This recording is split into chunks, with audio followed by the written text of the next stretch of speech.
તો કેમ છો મારા વાલીડાઓ? જય શ્રી કૃષ્ણ, જય માતાજી, જય સદગુરુ। તો ભાઈ બધા જ મિત્રોનું સ્વાગત છે। અને મિત્રો, આ વખતેની રથયાત્રા છે ને ખૂબ જ રસપ્રદ અને રોશનીવાળી છે। જી હા મિત્રો, રોશનીવાળી એટલા માટે કારણ કે બાપુના મંદિરની પ્રાણ પ્રતિષ્ઠા છે, જેથી કરીને રોશનીથી આખા ગામને શણગારી દીધું છે। તમે જ્યાં જ્યાં જુઓ ને ત્યાં તમને અલગ અલગ પ્રકારની લાઇટો જોવા મળશે। અને ખાસ કરીને ભાઈ, આ જે લાવો ન લીધો હોય ને તો કાંઈ જીવનમાં નથી લીધું, માટે વહેલી તકે પધારજો।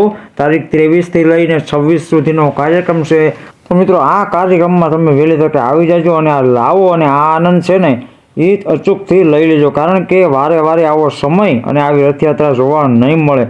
અને દેશ વિદેશથી ઘણા બધા લોકો છે તે બાપુના ભક્તો, ગામ આખું તો છે જ, પરંતુ દેશ વિદેશ અને આજુબાજુના તમામ ગામડાઓ તથા તમામ જિલ્લાઓ, તમામ તાલુકાના લોકો અહીં આવવાના છે। અને આ જોઈ લો ભાઈ, ત્યારે આ ભાલું બેઠું છે ને બાળકો કેવી આનંદ ફકીરી અને મોજ લૂંટે છે। અને હું આવી ગયો તમારો મિત્ર, બરાબર છે? તો આવી જજો અને આ જો કેમ બાકી આમાં કાંઈ ન ઘટે ભાઈ।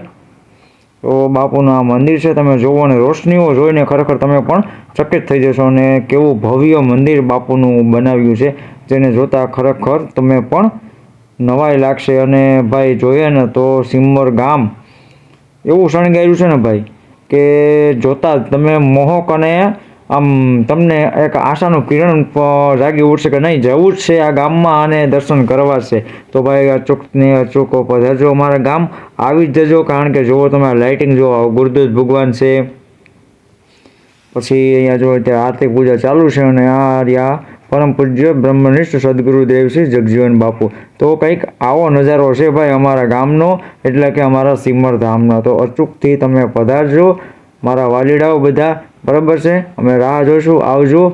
તો જય શ્રી કૃષ્ણ, જય માતાજી અને જય સદગુરુ।